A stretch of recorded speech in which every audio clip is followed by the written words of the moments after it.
امام زهری رحمت الله علیه فرمایي، امام ترمذی رحمت الله علیه دا نقل کړي. امام زهری رحمت الله علیه فرمایي چې د رمضان المبارک د برکت او د فضیلت د وجنه چې د اعمالو درجه پکې زیاته شوه، نو امام زهری رحمت الله علیه فرمایي تسبیحه واحده فی رمضان افضل من 1000 تسبیحه فی غیره. پر رمضان المبارک کې یو پیرا سبحان الله ویل د غیر رمضان د 1000 سبحان الله نه افضل دی. پر رمضان المبارک کې یو پیرا سبحان الله ویل د الله پاکي بیانول، د رمضان نه علاوه 1000 پیرې ته د الله پاکي بیان کې امام زهری رحمت الله علیه فرمایي وی د رمضان المبارک دغه یو سبحان الله دغه 1000 سبحان الله نه افضل دی، غوره دی.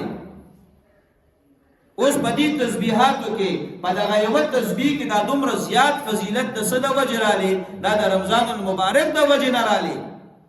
او بیا د امام زهری رحمت الله علیه په دغه میاشت کې د اعمالو اهتمام رمضان المبارک پر آلی، امام زهری رحمت الله علیه فرمایل انما هو قراءة القرآن و اطعام الطعام.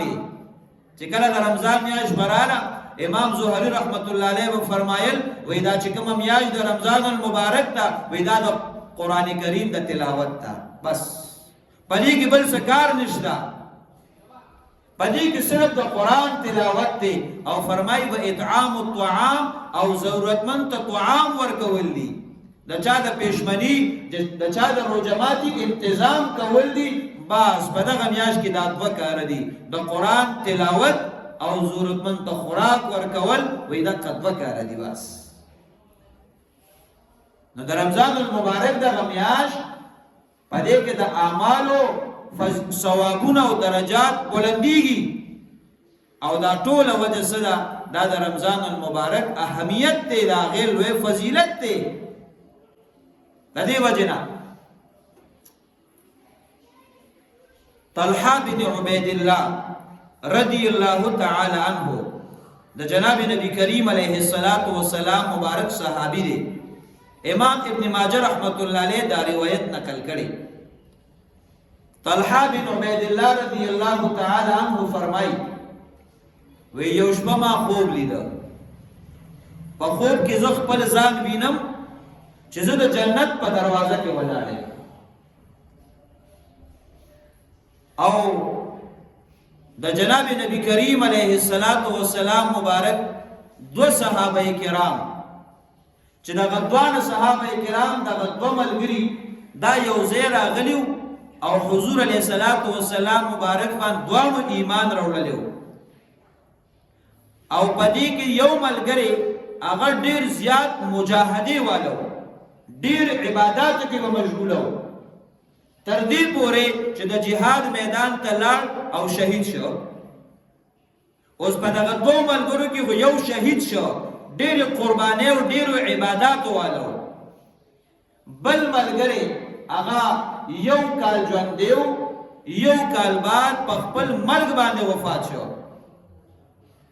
نو طلحه بن عبید الله رضی الله عنه فرمای چې ما خوب لیدو او خوب کې میزان ولیدو چې د جنت په دروازه کې ولاړ او د جنت نه یو کس راووته او आवाज وکړ دغه دویم صحابي ته چې دی یو کال وروسته وفات شوی دی دغه خپل شهید ملګری نه، وای دته आवाज وکړ او دی جنت ته لاړ.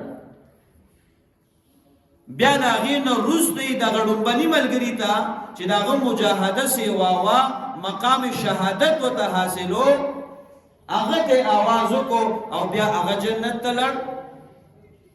او دغه کس چې د جنت نه راوتی نو ایمان ته وی چې ستا ټیم لاله دې تزا. طلحه بن عبید الله رضی الله عنه فرمای چې دا منظر می ولیدو نو تعجب واغستم، ولی دا ډومبني ملګری دی خو شهیدو او د شهید مقام څومره بلند دی، دا دویم ملګری دا په خپل مرګ وفات شوی دی.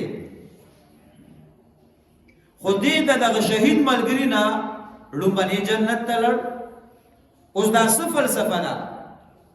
وای دا واقعه مې بیانوله ملګرو ته، جناب نبی کریم علیه السلام مبارک واورېده. وی جناب نبی کریم علیه السلام مبارک راته وفرمایل چې په دې کې په کومه خبره ستاسو تعجب دی؟ تاسو په کومه خبره باندې حیران یې؟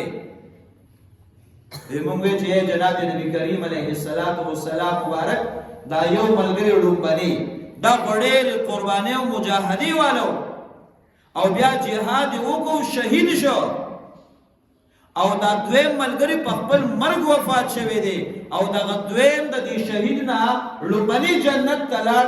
دې باندې تعجب کوو. وی جناب نبی کریم علیه السلام مبارک راته وفرمایل چې الیس مکث هذا بعده سنه، آیا دا دویم ملګری دا غنه بعد یو کال ژوند تیر کړی نه دی؟ هغه یو کال مخکې شهید شوی دی، د یو کال ژوند تیر کړی دی. او حضور علیه السلام مبارک ورپسې وفرمایل وادرک رمضان، دغه دویم ملګري چې یو کال ژوند تیر کړی دی په دې کې د رمضان میاشت موندلې ده، فصامه د رمضان روزې نیولې دي. او بیا جناب نبی کریم علیه السلام مبارک فرمایل وصلى كذا وكذا سجدة، او دون سجدي او منځونه هم کړی دي. نو هغه شهید شوی دی او دی یو کال بعد وفات شوی دی، خو دته د رمضان المبارک یو بل میاشت مکمل او شوی ده، او دغه میاشت روزې نیولې دي، منځونه کړي دي.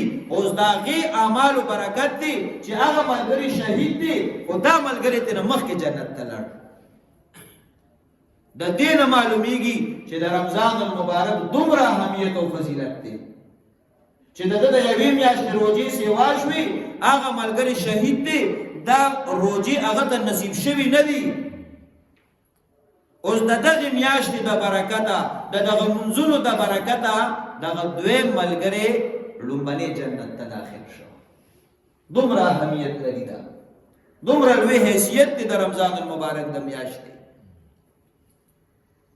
د دې وجې نه دا موقع چې چاته الله رب العالمین نصیب کی نو دا د هغه نیکبختي ده. دا ضایع کول، په دې کې د غفلت مظاهره کول، په دې کې کمزوري ښکاره کول، دا انتهایی بدقسمتي ده. الله رب العالمین دې زمونږ او ستاسو دغه سعادتمندي نصیب وګرځوي. اوس دغه موقع د شعبان المعظم په دې میاشت پسې نن تقریبا 17 شعبان المعظم دی، ورپسې د رمضان المبارک میاشت را روانه ده. اوس دغه میاشت کې ته اوس ته ما او ته ځان عادت کو د عباداتو سره، د قرآن کریم د تلاوت سره، خپل معمولاتو کې تبدیلی راولو چې د رمضان المبارک میاشت راشي او ما او ته د خپلو د عباداتو والا معمولاتو سره او طریقې کار سره عادت ګرځېدلی یو.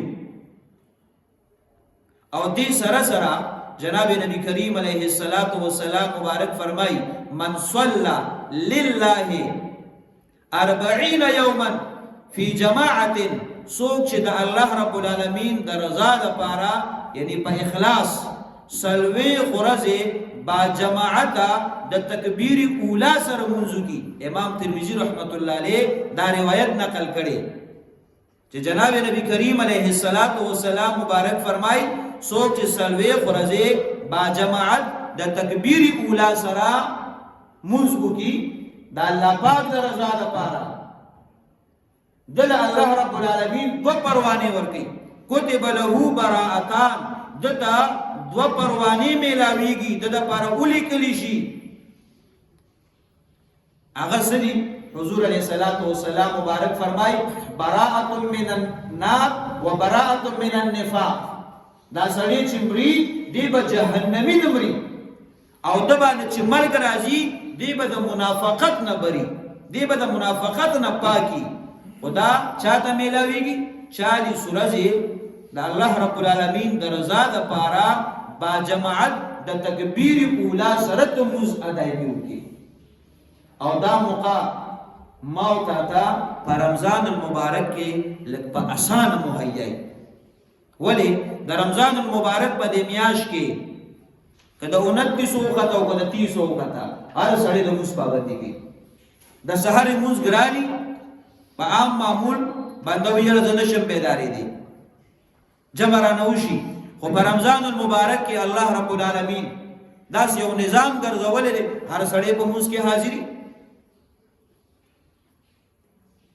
نو پکار دادا چې دا نن 17 شعبان دی، په دې کې یا 12 ورځې پاتې دي یا 11. ځکه ته میاش په اختتام په پته ولګي چې شعبان د 29 دی او کو د 30 دی او بیا رمضان المبارک دی. نو کله نن نماو ته اراده وکړه او د رمضان المبارک پوری او بیا د رمضان المبارک مکمل میاش ما ته اهتمام د 5 منځونو با جماعت د تکبیر اولاو کو. نو ګوره د رمضان المبارک د میاش د دې اعمال هغه برکتونه به حاصل شي او دغه دو براءت او دغه دو پروانه به درته حاصل شي. اهتمام او کوشش وکړ دی.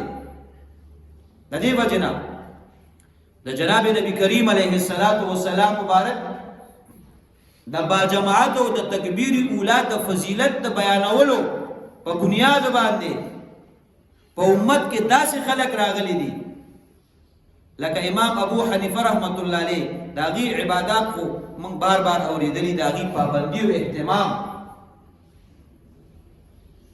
یا په تابعینو کې سعید ابن مسیب رحمت الله علیه، سعید ابن مسیب رحمت الله علیه فرمای وای 40 سال زمانه تکبیر اولا فوت شوی نه دی.